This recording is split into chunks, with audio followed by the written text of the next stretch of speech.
नमस्कार दोस्तों। एक गांव में एक मोची रहता था।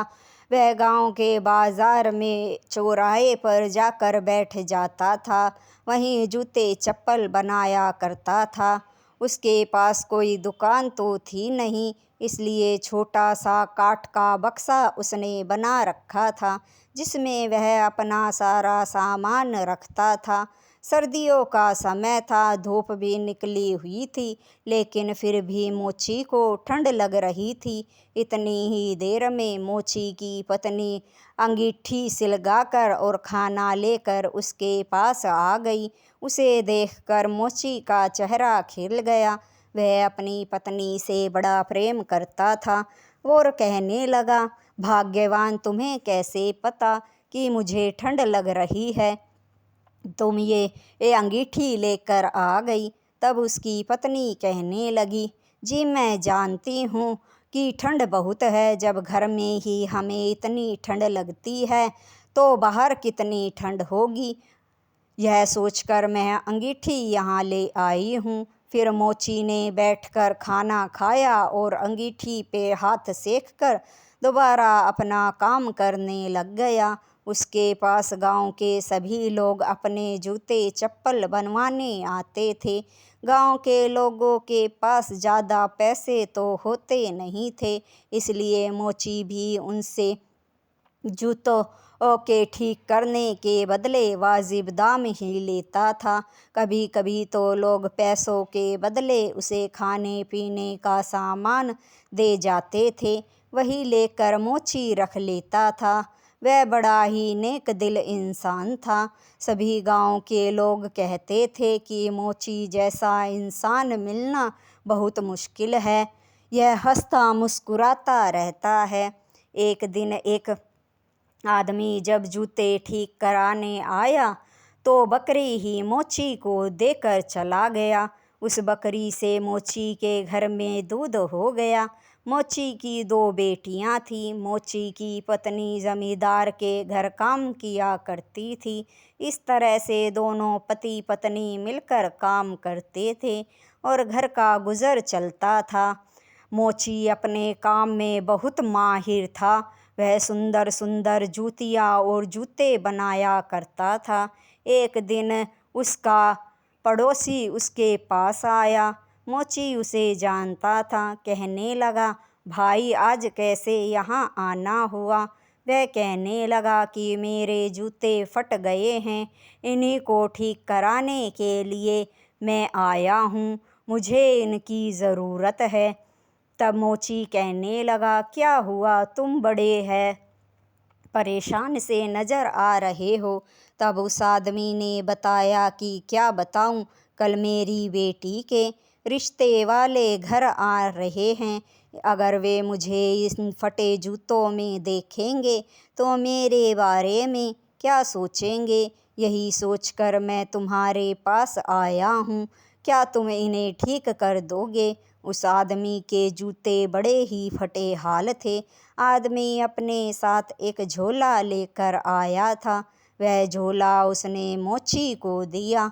मोची ने जब झोला खोल कर देखा तो उसमें बड़े ही फटे हाल में जूते की एक जोड़ी थी। उन्हें आगे पीछे से अच्छे से मोची ने देखा। मोची को जूतों की अच्छी पहचान थी कि वे किस चीज़ से बने हैं।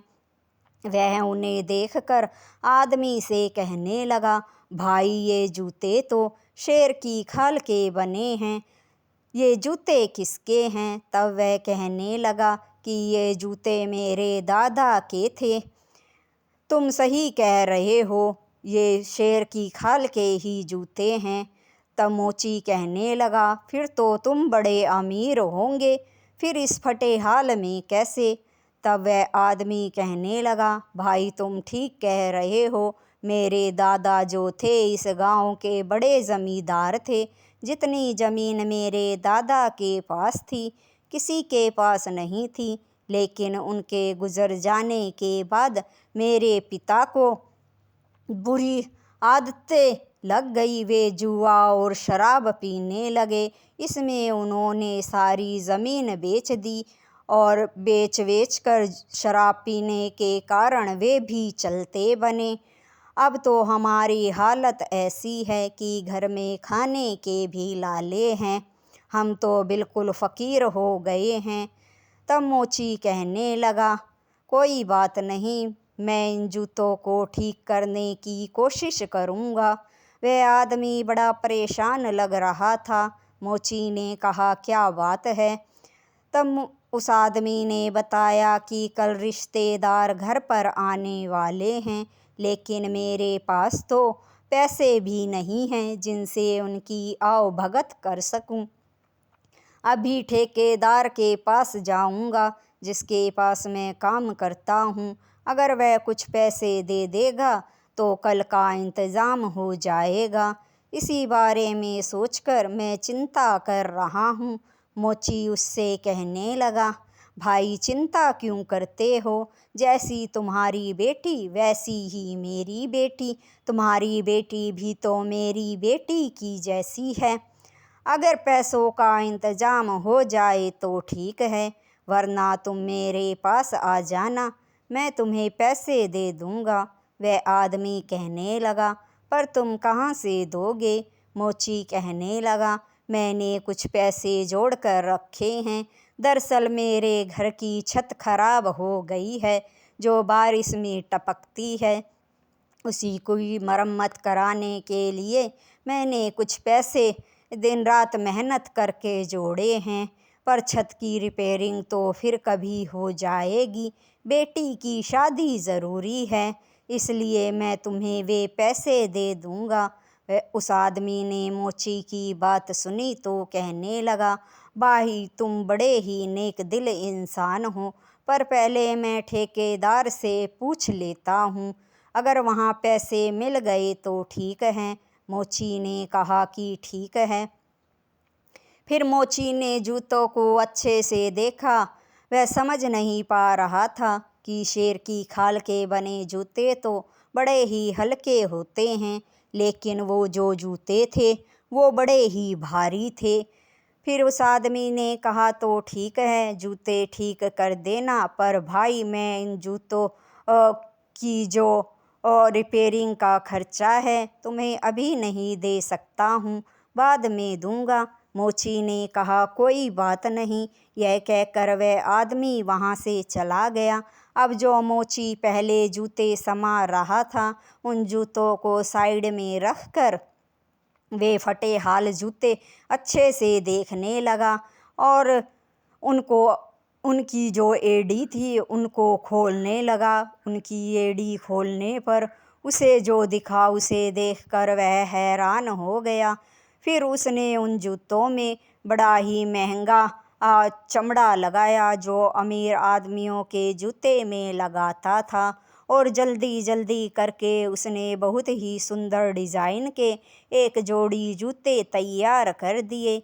फिर उसने अपनी पेटी समेटी और उसकी कुंडी लगा दी, जूतों को झोले में डाला और जल्दी जल्दी अपने घर चलने लगा, जैसे आज उसे अपने घर पहुंचने की बड़ी जल्दी हो। फिर जब वह घर पहुंच गया, जूतों की थैली एक तरफ रख दी और अपनी पत्नी को बुलाया और कहने लगा, देखो भगवान। उसकी पत्नी देखकर हैरान हो गई कि यह तो उसने पहली बार देखा है। सारी बात उसने अपनी पत्नी को बता दी और वह हीरे की थैली भी उसे दिखाई। हीरे देखकर वह बहुत खुश हुई। फिर मोची ने अपनी पत्नी से कहा कि तुम मेरे साथ चलो। उसने जूतों का थैला उठाया और अपनी पत्नी को अपने साथ लेकर उस आदमी जो उसका पड़ोसी था उसके घर चला गया। वहाँ जाकर वह देखता है कि वह आदमी और उसकी बेटी और पत्नी बड़े ही दुखी बैठे हुए हैं। मोची को देखकर वे सब खड़े हो गए। मोची से कहा कि भाई इस समय कैसे आना हुआ?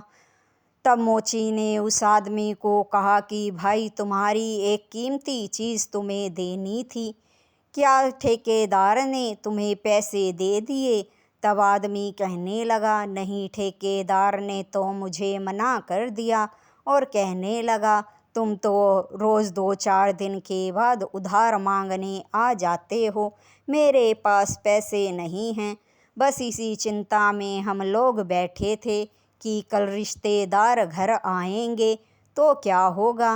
मोची कहने लगा, ये लो भाई, मैं तुम्हें एक कहानी सुनाता हूँ, ध्यान से सुनो। उन सब ने एक कहानी सुनी। कहानी सुनकर सब हैरान हो गए, पर मोची की पत्नी हैरान नहीं हुई, क्योंकि उसे सब पहले ही पता था। फिर मोची ने हीरो की थैली निकालकर उस आदमी के हाथ पर रख दी। हीरो को देखकर वह बड़ा खुश हुआ। फिर उसने बताया कि तुम्हारे दादाजी जो बहुत अमीर थे, उन्हें चोरों से घर में चोरी होने का डर था, इसलिए उन्होंने ये हीरे अपने जूते की एड़ी में छिपा रखे थे, जो आज तुम्हारी बेटी की किस्मत से तुम्हारे हाथ में हैं। शायद तुम्हारी बेटी की किस्मत में यही था कि उसकी शादी एक अच्छे घर में हो जाए, इसलिए ये हीरे तुम्हें इस समय मिले हैं। हीरो को देखकर वह आदमी बड़ा खुश हुआ। मोची उससे कहने लगा, अब इन हीरो को बेचकर तुम जो है अच्छा सा कारोबार शुरू कर सकते हो और अपनी बेटी की शादी भी अच्छे घराने में कर सकते हो। मोची की बात सुनकर वह आदमी मोची से कहने लगा, पर भाई एक बात बताओ, मुझे तो पता ही नहीं था कि जूतों में हीरे हैं। जब तुम्हें ये हीरे मिले तो तुमने इन्हें अपने पास क्यों नहीं रखा, मुझे देने क्यों आ गए। मोची कहने लगा, ईमानदारी की कमाई में ही बरकत होती है। ये हीरे तुम्हारे थे, इसलिए मैं तुम्हें देने आ गया। वह आदमी कहने लगा, भाई आज के ज़माने में तुम्हारे जैसे ईमानदार लोग कहाँ मिलते हैं। मैं तुम्हारा जितना धन्यवाद करूं उतना कम है। आदमी की बातें सुनकर मोची कहने लगा, जिसकी किस्मत में जो होता है उसे देर सवेर मिल ही जाता है। यह कहकर मोची वहाँ से अपने घर की तरफ चल पड़ा। रास्ते में मोची की पत्नी ने कहा कि आपने उसे वे हीरे क्यों दे दिए, आप उन्हें अपने पास भी तो रख सकते थे, उनसे हमारी ज़िंदगी ही बदल जाती। तब मोची मुस्कुराते हुए अपनी पत्नी से कहने लगा कि एक दिन हमारी भी किस्मत बदलेगी, लेकिन मेहनत की कमाई से, ऐसी मिली कमाई से नहीं। पत्नी अपने पति की बात सुनकर बड़ी खुश हुई। दोनों पति पत्नी अपने घर चले गए। कहानी आपको अच्छी लगी हो तो लाइक, शेयर और सब्सक्राइब ज़रूर करें। धन्यवाद दोस्तों।